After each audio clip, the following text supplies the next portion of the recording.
Hello everyone, this is Professor Sana Ansari, and today we are going to discuss about a very new chapter of accountancy, that is accounting from incomplete records, that is nothing but the final account. So in this video friends, we will learn how we have to calculate if the missing figures are there in the question, how we are supposed to calculate the debtors, creditors, bills payable and bills receivables, how we are supposed to prepare debtors, creditors, bills payable and bills receivables accounts to find out the missing figures. So in this video we will learn all these things, okay, which is related to solve this question. So it is just an all-in-one. It will take time, but in this video you will learn all the related and important informations of the accounting from incomplete records and final account. So these type of question will become for 15 marks or 20 marks in your examination. So let's start today's question here. So friends, I would like to inform you this is the semester 2 Aina Pure book question. So you can refer if you have a book. Otherwise I have mentioned the question page here, and already I have dictated some things here, so which will help you with the help of pencil. I have dictated and write down the details related to the posting of the entries and the adjustments and the summaries. So let's start the question here. So this is nothing but the Mr. X informations which is given to us. Okay, here we have some details as given to us, like assets and liabilities and the cash book details here. And apart from the liabilities and assets and cash book details, we have some adjustments and summaries which will have two effects, as we have already aware about this. So let's start reading the question first and then we'll solve it. And here I have updated some entries, and we can say some effects. As you have already aware about, every adjustments and summary have two effects. So I have written over there first effect kahan par jayega and the second effect kahan par jayega. So let's start this. First we'll have to deal with the liability side, as you can see on my screen. So first information is given to us, that is 12,000 loans. We'll see to it later on, because आगे अगर loan पे कर दिया गया सो हम यहाँ पर इसका एंट्री पास नहीं करेंगे, और अगर लोन है तो उसको किस तरीके से डील करना है वो हम आगे देखेंगे. बट स्टिल लोन को हम थोड़ी देर के लिए होल्ड पे रखेंगे and will start with the creditors. Now always जो लाइबिलिटीज़ एंड एसेट्स आपको दिया रहेगा जब भी इनकम्प्लीट रिकॉर्ड्स में, सो वो ओपनिंग बैलेंसेस दिए होंगे, और जो कैश बुक होती है फ्रेंड्स उसमें आपको गिवन होता है closing balances, because it's all about the year ended. So cash book will be for the closing, and जो एसेट्स एंड लाइबिलिटीज़ होती है वो आपका ओपनिंग डिटेल्स दिया होता है. सो यहाँ पर इस चीज़ को सिखाने से पहले मैं आपको दो कॉमन चीज़ सिखाना चाहूँगी कि जो एसेट्स होते हैं फ्रेंड्स और जो लाइबिलिटीज़ होती है, ठीक है, एसेट्स का ओपनिंग बेसिकली जाता है डेबिट साइड एसेट, ठीक है, और इनका क्लोजिंग जाता है क्रेडिट साइड. लेकिन इन केस ऑफ लाइबिलिटीज़ ये अपोजिट इफेक्ट करता है. मतलब लाइबिलिटीज़ का जो ओपनिंग होता है फ्रेंड्स वो जाता है क्लोजिंग साइड, एंड लाइबिलिटीज़ का जो क्लोजिंग होता है वो जाता है डेबिट साइड. मतलब एसेट्स में we have proper and same effect, but in case of liabilities we have to go with the opposite effect. That's all. Again I'm repeating, the simple thing is, if in case of asset, opening will go on the debit side, closing will go on the credit side. But in case of liabilities, the opening will go on the credit side and the closing will go on the debit side. That's all. See, first information is given to us, that is creditors. So here we are assuming it, the liabilities and assets are nothing but the opening balances. So creditors का opening कहाँ जाएगा? Creditors is nothing but the liability. Liability का opening जाएगा credit side. तो यहाँ पर देखिए हमने लिख रखा है पेंसिल से credit. Now what next? Bills payable. Again, bills payable is nothing but liability and it's nothing but the opening balances. तो liability का जो opening जाएगा क्रेडिट साइड. सो यहाँ पर देखिए मैंने लिखा है ओपनिंग क्रेडिट. मतलब आप जो ये अकाउंट्स बनाएंगे ना बिल्स पेबल एंड क्रेडिटर्स के, सो उसके ओपनिंग में जाएगा, ओपनिंग टू बैलेंस या फिर बाय बैलेंस ब्रॉट डाउन, और ये दोनों भी लाइबिलिटी है, दोनों भी लाइबिलिटी का ओपनिंग क्रेडिट साइड जा रहा है. So we are suppose to write by balance brought down in the account of creditors and bills payable. Now the next one is capital. Capital क्या जाता है, एसेट है या लाइबिलिटी है? तो फ्रेंड ये लाइबिलिटी है, सो हमने सिर्फ एल लिख कर रखा है because it will go on the liability side. Now this asset side पर आ जाते हैं. एसेट साइड में first information is given to us, that is nothing but the debtors. Debtors amounting rupees 40,000 friends. इसमें से प्रोविजंस को less out किया गया, that is nothing but 750 rupees, and the final amount we got that is 39,250. So we always have to deal with the final amount जो outer column में दिया रहेगा, that is 39,250. और डेटर्स है, debtors का opening जाएगा debit side, debtors account debit, debtors account debit. So यहाँ पर आपको लिख के रखना है, ये देखिए मैंने यहाँ पे कॉर्नर पे लिखा है 39,250 के ऊपर debtors account debit because it's opening debtors account debit. Now what next, bills receivable. Bills receivable again it's an asset, debtor is also asset, so asset का opening जाएगा debit. Bills receivable is also asset, asset का opening will go on the debit side of assets account. Okay, now next is given to us that is stock. जो stock है वो opening stock है. Opening stock कहाँ जाता है, अगर आपको फाइनल अकाउंट याद हो तो trading account debit side. Okay, now the second one is plant, building and cash. All three of these are assets. Plant asset side जाएगा, buildings asset side जाएगा, और cash will also go on the asset side. But the amount of cash is rupees 1,250. See, the same amount is carry forward in the cash book. That is to balance on 1st Jan 2013. लेकिन जब आप balance sheet बनाते हो वो year and की होती है 31st, और it is a opening balance and the 2 entries होगी, तो both the entry will get cancel, and जो एंड में आपको दिया रहेगा कैश बैलेंस उसको आपको लिखना होगा कैश अकाउंट में.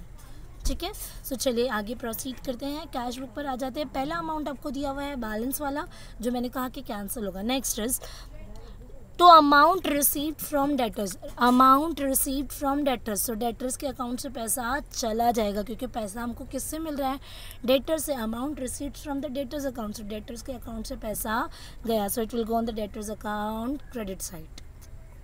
Okay, next to bills receivable. अब यहाँ पर क्लोजिंग बैलेंस की डिटेल्स दी होती है. ठीक है, सारा का सारा क्लोजिंग है. जहाँ पर ओपनिंग देना होता है ये डेट मेंशन करते हैं, जैसे कि देखिए बैलेंस पे दिया हुआ था, बट इट इज़ यहाँ पे कोई इन्फो नहीं दिया, so will have to assume that it is a closing. And I have already told you, जो एसेट्स एंड लायबिलिटीज़ होती है ओपनिंग बैलेंसेस का होता है, और जो कैश बुक होती है फ्रेंड्स वो होती है आपकी क्लोजिंग बैलेंस की डिटेल्स. ठीक है, सो जो कैश बिल्स रिसीवेबल है, सो ये उसका क्लोजिंग है. Bills receivable is an asset, asset का क्लोजिंग क्रेडिट साइड. ठीक है, तो देखिए मैंने यहाँ क्रेडिट लिखा है. Now what is next, cash sales. Basically sales कहाँ पर जाता है, ट्रेडिंग अकाउंट क्रेडिट. सो बस आपको सेल्स लिखना है, उसका कैश लिखना है. इन केस क्रेडिट की ज़रूरत हुई तो हम आगे देख लेंगे. ठीक है, चलिए अब यहाँ पर क्रेडिट साइड रीड कर लेते हैं. पहला दिया हुआ है by payment to creditors. Creditors को पेमेंट किया तो क्रेडिटर्स को पैसा मिला, सो क्रेडिटर्स अकाउंट डेबिट. ठीक है, now next is by cash purchases. Purchase कहाँ पर जाता है, ट्रेडिंग अकाउंट डेबिट, वो लिख के रख लेना है आपको, trading account debit. Now next is bills payable. Now bills payable का क्लोजिंग दिया हुआ है ना, कैश बुक है मतलब क्लोजिंग है. बिल्स पेएबल क्या है, हमारे लिए लाइबिलिटी है. लाइबिलिटी का क्लोजिंग कहाँ जाता है फ्रेंड्स, डेबिट साइड अपोजिट. ठीक है, लोन पेड. देखिए लोन कितना है, 12,000, और हमने ऊपर देखा था कि लोन से स्टार्ट हुआ था. 12,000 लोन था, जो लाइबिलिटी था, जो हमको ऊपर हमारे ऊपर उधार था, जो हमने पे कर दिया तो एंट्री नहीं आएगी. ठीक है, कैंसिल हो जाएगा लोन का. Now next is salary. Salary कहाँ जाता है, P&L अकाउंट डेबिट. रेंट कहाँ जाता है, P&L अकाउंट डेबिट. ठीक है, इंटरेस्ट कहाँ जाता है, P&L अकाउंट डेबिट. फिर जनरल चार्जेस कहाँ जाएंगे, P&L अकाउंट डेबिट. ड्राइंग कहाँ जाता है, ये हमेशा लेस फ्रॉम कैपिटल होता है. देखिए मैंने पेंसिल से लिख भी रखा है ताकि कंफ्यूजन ना हो. It will be less from the capital. ठीक है, सो ड्राइंग जो दिया हुआ है हम क्या करेंगे, लेस करेंगे कैपिटल से. And the next one is by balance on 31 दिसंबर 2013. ये हमारा कैश बुक है, कैश बुक का क्लोजिंग बैलेंस दिया, और इसी क्लोजिंग बैलेंस को हम लोग लिखेंगे एसेट साइड में. क्यों हमने इसको कैंसिल किया, क्योंकि it was all about the opening. और एसेट साइड में जब आप कैश को रिकॉर्ड करते हैं तो हम ओपनिंग नहीं लिखते, only we are suppose to write closing balance. तो ये रहा हमारा क्लोजिंग बैलेंस और इसी को हम लिखेंगे एसेट साइड में। तो चलिए कुछ यहाँ पर एडजस्टमेंट्स को रीड आउट कर लेते हैं। तो यहाँ पर हम एडजस्टमेंट्स को रीड करते हैं। एडजस्टमेंट के कुछ इफेक्ट जो है मैंने यहाँ पर लिख रखे हैं, फर्स्ट एंड सेकंड इफेक्ट, ताकि समझने में कोई दिक्कत ना हो। सो नॉर्मली बेसिकली एडजस्टमेंट्स को रीड करने से पहले मैं आपको एक चीज़ बताना चाहूँगी, ध्यान देना होगा आपको यहाँ पर। जैसे कि जो भी डेटर्स होते हैं उनका रिलेशंस होता है बिल्स रिसीवेबल से, और sales bills receivables and debtors का रिलेशन होता है। उसी के अपोजिट में purchase, creditors and bills payable का रिलेशन होता है। सो मतलब घुमा फिरा के इन्हीं तीनों में आपको इफेक्ट्स डालने होते हैं, ठीक है। बेसिकली क्या होता है, डेटर्स वो होते हैं जिन्होंने हमसे गुड्स खरीदा होता है, ठीक है। सो they will pay, so will receive the funds from debtors, मतलब हमने यहाँ पर उनको सेल्स किया।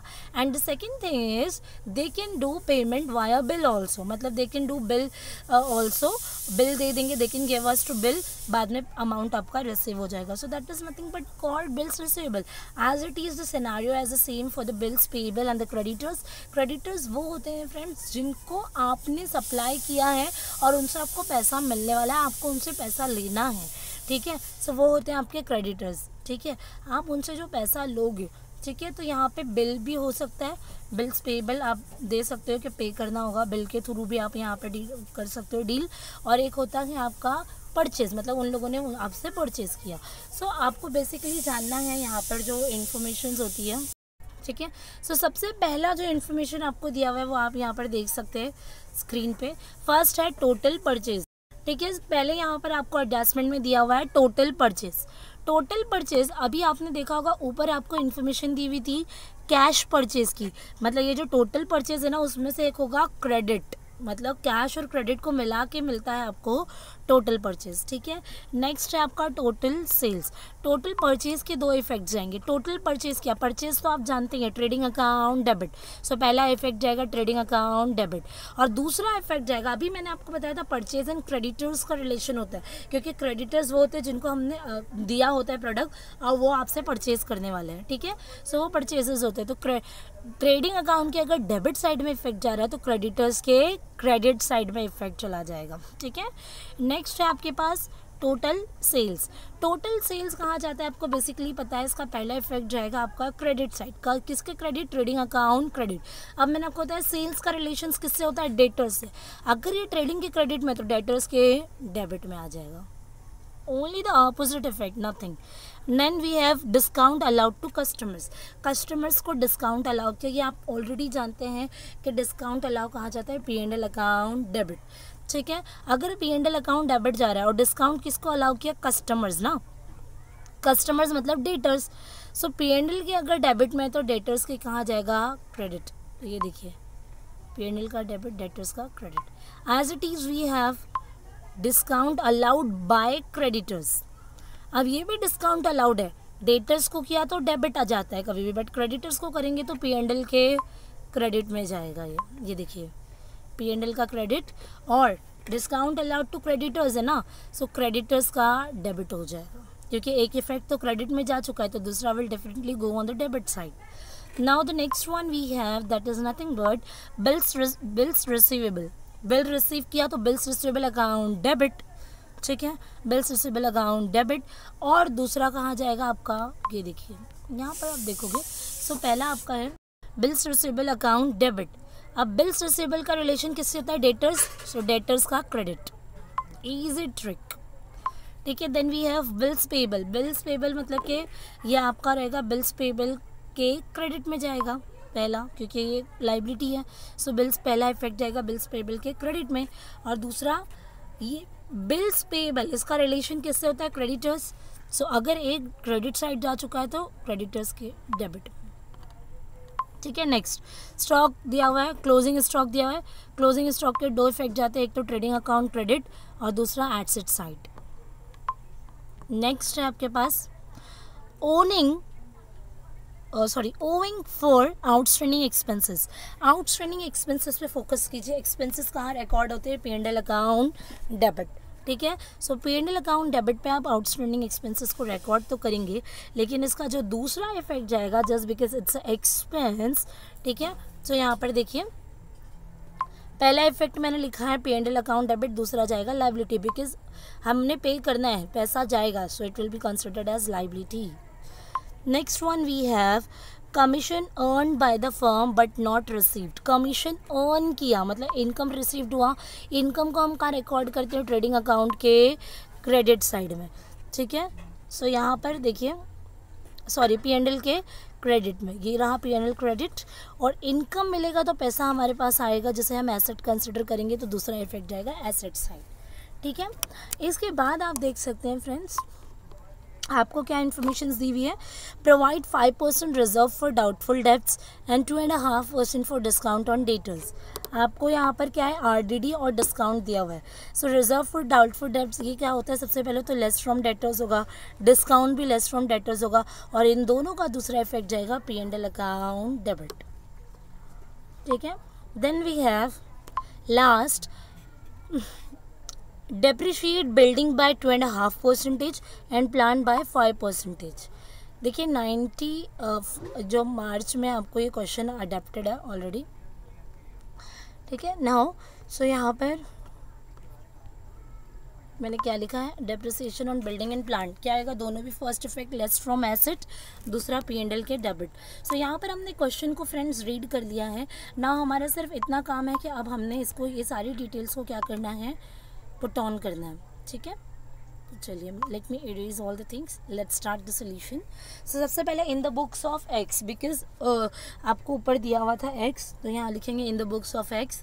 और हम trading account and profit and loss account को मर्ज करके यहाँ पर बनाएंगे. आप अगर सेपरेटली भी बनाना चाहो तो you can do it, otherwise merge करके बना दें, कोई ज़रूरत नहीं है, चलेगा. इनर आउटर कॉलम दोनों भी बना सकते हैं, और सिर्फ आउटर कॉलम से डील करते हुए आप इनर में इंफॉर्मेशन को कैलकुलेट करके भी आउटर कॉलम में रिकॉर्ड कर सकते हैं. ठीक है, सो यहाँ पर देखिए स्टार्टिंग में हेडिंग मैंने दे रखा है in the books of X and trading and profit and loss account for the year end date 31 December 2013, because the date was already given to us in the question. ठीक है, now trading account, ये सारी चीज़ें आपको, और इसके साथ साथ ट्रेडिंग पी एंड एल हो गया, आपको बैलेंस शीट बनाना होता है, और फिर वर्किंग नोट्स हमने क्या क्या बनानी है. बेसिकली हमारे पास बिल्स रिसीवेबल, बिल्स पेबल आ गया था, डेटर्स आया था, क्रेडिटर्स आया था, तो ये 4 चीज़ें को आपको रिकॉर्ड बनाना होगा. तो चलिए स्टार्ट करते हैं. क्वेश्चन में सबसे पहले लोन दिया हुआ है, जो मैंने बताया कि हमको कैंसिल करना है. दूसरा आपको क्रेडिटर्स दिया है. क्रेडिटर्स का ओपनिंग जाएगा क्रेडिटर्स के क्रेडिट साइड. तो ये देखिए आपका रहा ये क्रेडिटर्स अकाउंट, क्रेडिटर्स के क्रेडिट साइड आएंगे हम लोग, बाय बैलेंस ब्रॉट डाउन लिखेंगे, अमाउंट लिखेंगे 27,000. ठीक है, देखिए 27,000 का अमाउंट है. Next is bills payable. Bills payable again liability, liability का ओपनिंग क्रेडिट साइड जाएगा. सो आपको यहाँ पे बिल्स पेबल के अकाउंट में जाना है, बिल्स पेबल के क्रेडिट साइड जाना है, लिखना है बाय बैलेंस कैरेट डाउन 1500 रुपये. ठीक है, what is next is capital is given to us 1,40,000. Capital हम लोग लाइबिलिटी साइड लिखते हैं. सो ये देखिए कैपिटल आप यहाँ आओगे और यहाँ पर आप लिख दोगे कैपिटल का opening balance 1,40,000, because we have already aware about capital में से ड्राइंग लेस होता है और नेट प्रॉफिट एड ऑन होता है. ठीक है, सो मैंने सिर्फ कैपिटल का ओपनिंग बैलेंस लिखा 1,40,000. चलिए आगे बढ़ते हैं. उसके बाद आप एसेट साइड आ जाओ. एसेट साइड में सबसे पहले आपको डेटर्स दिया है, बट प्रोविजन लेस करके जो आउटर कॉलम में अमाउंट है बेटा, उसी को हमने फॉरवर्ड करना होगा. डेटर्स कहाँ जाएगा? डेटर्स के अकाउंट में. इसका ओपनिंग बैलेंस डेबिट साइड जाएगा, because it is an asset. ठीक है, सो हम डेटर्स के अकाउंट में डेबिट साइड पे इसको रिकॉर्ड करेंगे. सो ये रहा आपका डेटर्स अकाउंट. डेटर्स के डेबिट में to balance brought down 39,250 outer column वाला अमाउंट. ठीक है, इसके बाद आप देख सकते हैं यहाँ पर आपको दिया हुआ है bills receivable. Again it's an asset. So bills receivable account debit में आपको 10,000 का एंट्री पास करना है. सो ये देखिए bills receivable account debit, to balance brought down 10,000. What is next?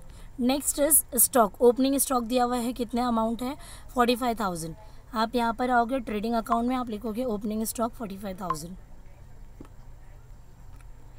Then we have plant and building in cash. So plant and building का जो अमाउंट है वो यहाँ पर लिखते जाएंगे. एसेट साइड आएंगे बैलेंस शीट में.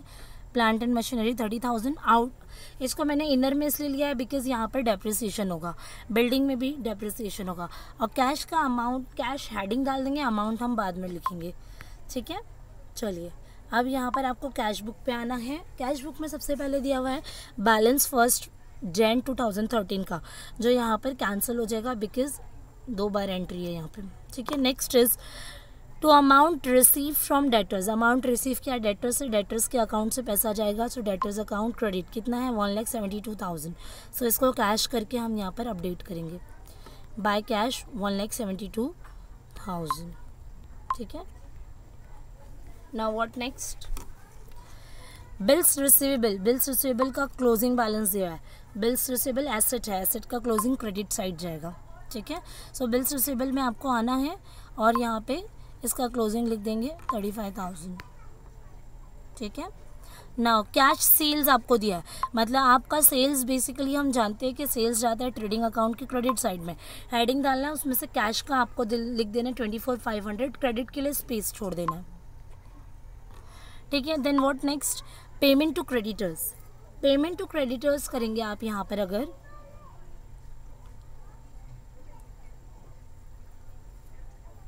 ठीक है। पेमेंट टू क्रेडिटर्स, क्रेडिटर्स को पेमेंट किया तो क्रेडिटर्स के अकाउंट में डेबिट, क्योंकि उनको पैसा मिलेगा, तो क्रेडिटर्स के अकाउंट में जाएंगे और डेबिट साइड लिखेंगे कैश 1,10,000, ठीक है। Now what is next, cash purchase. Purchase कहा जाता है ट्रेडिंग अकाउंट के डेबिट में, कितना है 25,000। सो ट्रेडिंग अकाउंट के डेबिट में कैश 25,000 और क्रेडिट के लिए आप स्पेस छोड़ देंगे। कैसे कैलकुलेट करना है हम आगे देखेंगे। Loan payable, sorry bills payable. Bills payable क्या है, इसका क्लोजिंग डिटेल्स दिया हुआ है, तो क्लोजिंग लाइबिलिटी का क्लोजिंग जाता है डेबिट साइड। सो बिल्स पेएबल के अकाउंट में आप आएंगे और डेबिट साइड में आप क्या लिख देंगे, क्लोजिंग बैलेंस, देखिए 45,000, ठीक है। नाउ उसके बाद आप देख सकते हैं यहाँ पे लोन तो कैंसिल हो गया, salary, rent, interest, general purchase, ये चारों चीज़ें आपकी ट्रांसफ़र हो जाएंगी directly on the profit and loss account. ये देखिए यहाँ पर आप देख सकते हैं salary, rent, interest, general charges, ठीक है, ये आपका यहाँ पर रिकॉर्ड हो गया। Now what is next, drawing. Drawing will be less from the capital. So capital हम कहाँ लिखते हैं, लाइबिलिटी साइड। कैपिटल का ओपनिंग बैलेंस देखिए 1,40,000 लिखा था, उसमें से ड्राइंग को लेस किया, आएगा 1,24,500। नेट प्रॉफिट जब भी कैलकुलेट होगा हम उसमें ऐड करके इसको आउटर कॉलम में लिख देंगे। Now what is next, balance दिया है कैश का और बैलेंस शीट भी, और ईयर एंडेड की डिटेल्स ये, बैलेंस शीट भी आपका ईयर एंडेड होता है, तो कैश में ये वैल्यू जाएगी 9050, ठीक है, यहाँ पर आप देख सकते हैं। चलिए फिर अभी हमको डायरेक्टली फाइनल रह गया हमारे एडजस्टमेंट्स। दिया हुआ है टोटल परचेज। टोटल परचेज आप लिखते कहाँ पर है, पहले तो परचेज आपका जाना चाहिए ट्रेडिंग अकाउंट के डेबिट साइड, और परचेज है सो इसका रिलेशन होगा क्रेडिटर्स से। अगर पहला इफेक्ट डेबिट साइड हो गया तो दूसरा इफेक्ट कहाँ चला जाएगा, क्रेडिटर्स के क्रेडिट में। सो कैसे हमने लिखना है यहाँ पर, ये चीज़ इंपॉर्टेंट है। टोटल परचेज का अमाउंट है 2,15,000। परचेज में आपने कैश 25,000 लिख दिया था, है ना। सो 2,15,000 में से 25,000 जब आप माइनस करेंगे सो क्रेडिटर्स का वैल्यू आपको पता चल जाएगा कि क्रेडिटर्स कितना है, that is nothing but 1,90,000। And उसका जो दूसरा इफेक्ट जाएगा फ्रेंड्स किसका, सो इसका दूसरा इफेक्ट जैसे मैंने आपको बताया क्रेडिटर्स के क्रेडिट। सो आप क्रेडिटर्स अकाउंट में आएंगे, क्रेडिट साइड लिखेंगे बाय क्रेडिट परचेज, और 1,90,000 जो क्रेडिट वाला फिगर है वही। सेम चीज़ें आपने सेल्स में करना है, सेल्स में भी आप इसी तरीके से रिकॉर्ड करेंगे, मतलब सेल्स का एक इफेक्ट आपको क्रेडिट साइड दिखाना है और उसी का दूसरा इफेक्ट डेटर्स के डेबिट साइड दिखाना है। इसी तरीके से सारे एडजस्टमेंट्स फ्रेंड्स आपने करने हैं।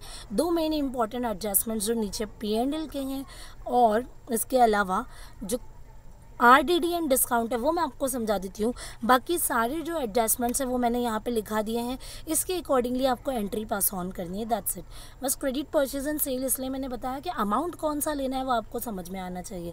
क्रेडिट की बात हो रही है तो क्रेडिट वाला, कैश की बात हो रही है तो कैश, और अगर टोटल की बात हो रही है तो टोटल, दोनों को ऐड ऑन करके। तो चलिए RDD और डिस्काउंट ऑन डेटर्स हमें पता चला था कि डेटर्स से हम लोग को इसको डिडक्ट करना है, बट डेटर्स का अमाउंट फाइंड आउट करने के लिए पहली फुर्सत में हमें डेटर्स एंड क्रेडिटर्स इनका जो अमाउंट है उसको टैली करना होगा और इनके बैलेंसिंग फिगर को हमें बैलेंस शीट में फॉरवर्ड करना होगा। जब भी आप bills receivable and bills payable को टैली करेंगे और जो आपका डिफरेंस आएगा, बिल्स रिसीवेबल एसेट साइड में मेंशन किया जाएगा एंड जो बिल्स पेएबल है वो लायबिलिटी साइड में मेंशन किया जाएगा, ठीक है। सो जैसे कि आप यहाँ पर देख सकते हैं डेटर्स लिखा है मैंने, सॉरी यहाँ पे बिल्स रिसीवेबल वर्किंग नोट के साथ, यहाँ पे मैंने बिल्स पेबल लिखा है वर्किंग नोट के साथ। सो जब आप पोस्टिंग करेंगे फ्रेंड्स, आपका प्रॉपर आंसर आएगा। बस पोस्टिंग आपको मेरे इस इन्फॉर्मेशन जो इफेक्ट्स मैंने दिया है उसके अकॉर्डिंगली कर लेना, उसको मैंने ऑलरेडी आपको समझा दिया है। डेटर्स एंड क्रेडिटर्स को भी आपको सॉल्व करना है इसी तरीके से, और जो डिफरेंस आएगा, डेटर्स जाएगा एसेट साइड एंड आपका जो क्रेडिटर्स है वो जाएगा लाइबिलिटी साइड। तो देखिए sundry debtors and sundry creditors करके मैंने यहाँ पर लिखा है। डेटर्स का जो डिफरेंस है 16,500। अब ये डिफरेंस आने के बाद हम 5% RDD लगाएंगे और 2.5% डिस्काउंट ऑन डेटर्स देंगे। सो आपको जो भी 16,500 का डिफरेंस मिला है फ्रेंड्स, इसका 5% लेंगे। सो ये आपका अमाउंट आएगा और इसी बचे हुए अमाउंट का आपको डिस्काउंट लगाना होगा और फिर फाइनल अमाउंट जाएगा। आपने RDD 5% और जो 2.5% डिस्काउंट दिया, इसका अमाउंट था 825 और 392। ये दोनों चीज़ें आपकी जाएंगी P&L अकाउंट डेबिट। ये देखिए RDD मैंने यहाँ लगाया है और ये रहा डिस्काउंट। ये दोनों इन्फॉर्मेशंस को आपको इस तरीके से यहाँ पर सेकेंड इफेक्ट के साथ दिखानी होगी। और आपको प्लांट एंड मशीनरी डेप्रिसिएशन तो पता है कि firstly it will deduct from the asset side और सेकेंड इफेक्ट जाएगा प्रॉफिट एंड लॉस के डेबिट में। तो फ्रेंड्स ये पूरा सम सॉल्व है। ज़्यादा टाइम ना लेते हुए यहाँ पर मैंने आपको बताया कि इसके अकॉर्डिंगली पोस्टिंग करके आप कैलकुलेट करना, you will get the correct and accurate answer. If anybody have any doubt and difficulty, so please you can make a comment on my YouTube channel friends. That's all enough for today. Bye bye, have a nice day, take care.